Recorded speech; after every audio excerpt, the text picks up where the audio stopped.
So for today's class, we'll continue with pneumonias and pulmonary vascular disease.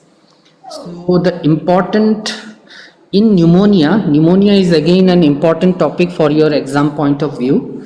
So basically in pneumonia, you already know, is the infection of the lung, and pneumonias are broadly classified into bacterial pneumonias and viral or mycoplasmal pneumonia. Viral and mycoplasmal pneumonias are called as atypical pneumonia. Now bacterial pneumonias again is broadly classified into two. Lobar pneumonia are broadly classified into bacterial pneumonia, and number two is viral or mycoplasmal pneumonia, that is fungal pneumonia. So those viral and fungal pneumonias are called as atypical pneumonias. Bacterial pneumonias is again broadly classified into lobar pneumonia and bronchopneumonia. Lobar pneumonia means is the infection of one lobe of the lung, one of the entire lobe of the lung. Usually lung has multiple lobes. Right side there are lobes, and left side there are lobes. Usually they have three lobes, and so if one of the lobes is entirely affected, then it is called as lobar pneumonia. And bronchopneumonia is infection of the terminal bronchiole, that infection of the lung parenchyma which is surrounded by the which is supplied by the terminal bronchiole. So only a small patch of the lung parenchyma is affected in bronchopneumonia. So you will see multiple patches in the entire lung, or in one lobe of the lung. That is called as bronchopneumonia or lobular pneumonia. So basically I will not go into much details more than this. You have to know the difference between lobar and bronchopneumonia. Some points you find out from your books, you read bronchopneumonia and lobar pneumonia. Both are types of bacterial pneumonias, that is you have to know. Number two, what is the basic difference between lobar and bronchopneumonia? Lobar pneumonia infects or affects the one of the entire lobe of the lung, whereas bronchopneumonia affects, there will be multiple patchy consolidation affecting either whole of the lung or a part of the lobe. Other than this difference, that is the basic difference between lobar and lobular or bronchopneumonia, you please go through books and find out some of the difference between these two pneumonias.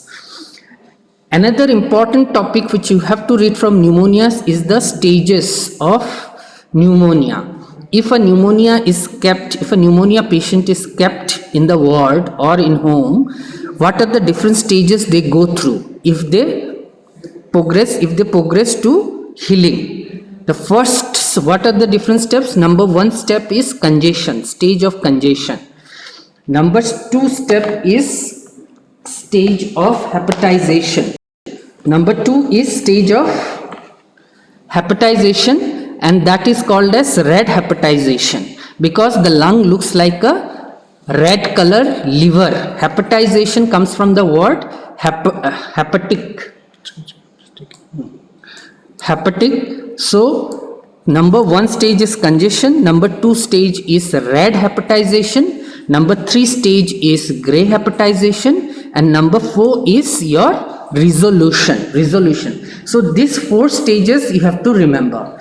That is one of the most asked questions in your pneumonias. Another thing which you have to know, other types, that is in bacterial pneumonias. Although bacterial pneumonias, there are many causes. You can get all the causative bacteria which can cause bacterial pneumonia. The most important pneumonia which affects in our country is tubercular pneumonia.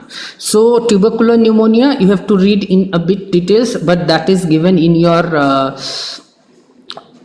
general pathology. You can read it from general pathology. Pneumonias of any organs, whether it is lung or extrapulmonary, it is of same. TB affects all the organs more or less in a similar fashion.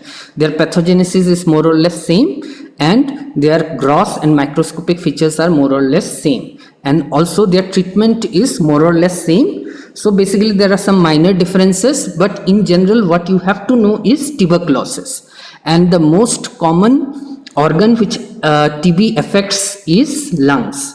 So that you have to know, tubercular pneumonia.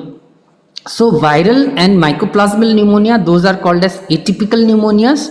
The most important example of this atypical pneumonia nowadays you all know is COVID-19. COVID-19 is caused by a virus called SARS-CoV-2. So that is a virus, and that usually affects the lungs and causes pneumonia.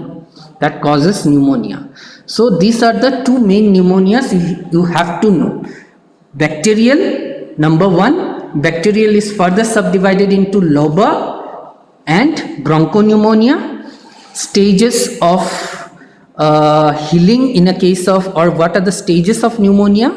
That is congestion, red hepatization, gray hepatization, and resolution. That stages you have to know. You have to know little bit about tubercular pneumonia, because many a times they will ask something, a question may come as a short note or as a broad question also, long question also, like tubercular pneumonia. Then other than this, you have to, second type of pneumonia is viral or atypical pneumonia. The most important example is COVID-19. So that much you have to know. Other than this, there are other types of pneumonia which is very common in hospital setup, is called as aspiration pneumonia. Many patients will come with, they will be unconscious or in coma, might be in deep trauma. So they will be put in ventilation. So the patient who cannot breathe on their own, they are put in ventilation, that is, they are put on a machine which induces artificial respiration. Such patients, what they do when they start, usually these patients are never given food orally. You know why? Because if these patients are given food or water orally, they may aspirate this food, and this food material or water may go into the respiratory tract, causing what is called as aspiration pneumonia. And aspiration pneumonia is one of the most common causes of death in an ICU. So that is about pneumonias. You have to know on this much topics. As far as ARDS is concerned, ARDS, the full form is acute respiratory distress syndrome. This usually doesn't come in undergraduate, but I am touching it because COVID-19 causes ARDS in lung. They first causes pneumonia, and then following pneumonia they causes ARDS. In many patients they directly causes ARDS. Now what happens in acute respiratory distress syndrome? There are blood vessels surrounding the bronchioles. There are blood vessels surrounding the bronchioles and acini. So these blood vessels or capillaries become leaky. They started leaking plasma or serum from the blood. So this proteinaceous, protein-rich fluid will start coming from the capillaries inside the acinas of the lung, inside the alveolar spaces of the lung. So in the alveolar spaces of the lung, when they pour in inside the spaces, now what it causes, that it hampers the respiration, that is inhalation or absorption of the oxygen and exhalation of carbon dioxide. The whole process of respiration is hampered. So as a result, the patient is not able to take oxygen, neither he is able to exhale out the carbon dioxide which is produced in his body. So it causes lack of oxygen in the body, thus leading to what is called as hypoxemia or hypoxia. So this hypoxia ultimately may lead to death, and one of the characteristic microscopical finding of ARDS, acute respiratory distress syndrome, is when this protein material comes into the alveolar spaces, they may stay there for some time and form what is called as hyaline membrane formation. Hyaline membrane, a membrane like material would be formed surrounding the alveoli, of the lungs, and those this hyaline membrane, those membranes, what they will do, they will prevent normal respiratory system, the normal respiration. So basically in ARDS, the leaky protein rich fluid will leak out from the surrounding capillaries into the alveolar spaces and will stop the respiratory mechanism. The patient will not able to take oxygen, neither able to exhale out carbon dioxide, leading to what is called as respiratory distress, hypoxemia, and ultimately it may go to a stage where patient may even die also. So that's what exactly happens in COVID-19. In COVID-19, most of the patients either die of ARDS or due to pneumonias, because pneumonias also have the capacity to cause ARDS. Pneumonia also have the capacity to cause ARDS, especially the viral pneumonias. Causes ARDS. So that is one of the dreaded complication which the patients with pneumonia or with viral atypical pneumonias, they come in the ICU setup. Those patients has to be put in ICU and on ventilation, in ventilation, because their lung has failed to do what is they are supposed to do. So they have to be given some kind of artificial support to continue the process of respiration. So from your exam point of view, ARDS, just go through, have some basic idea what exactly is ARDS, so that if somebody asks you what is ARDS in Viva, you should be able to tell this much, 1 or 2 lines about ARDS. And even if they ask you a question in your theory paper, they will ask you either a 2 marks at best, at max 4 marks question. So just write the basic thing, what is exactly ARDS, and some example where ARDS can happen, like viral pneumonias, like that. So that much you have to know. So these are the must know topics in respiratory system.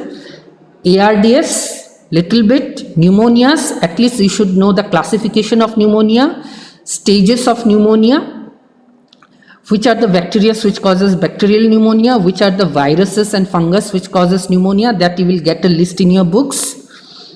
Then in COPD, you have to know the 4 types of COPD which comes under COPD: chronic bronchitis, emphysema, bronchial asthma, and bronchiectasis. And out of these 4 entities, you have to know their definition, etiopathogenesis, and clinical features. And in emphysema, one extra thing which you have to know is the classification of emphysema.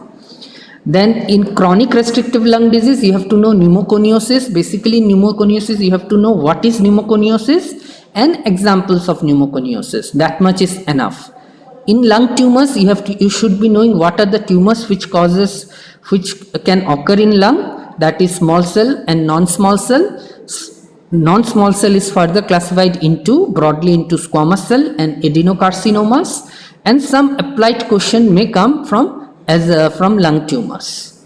Okay, so basically these are the important topics which you have to know from respiratory system. Other than this, from lungs, there is pleura. From pleura, I will not be taking anything from pleura, but the important topic from pleura is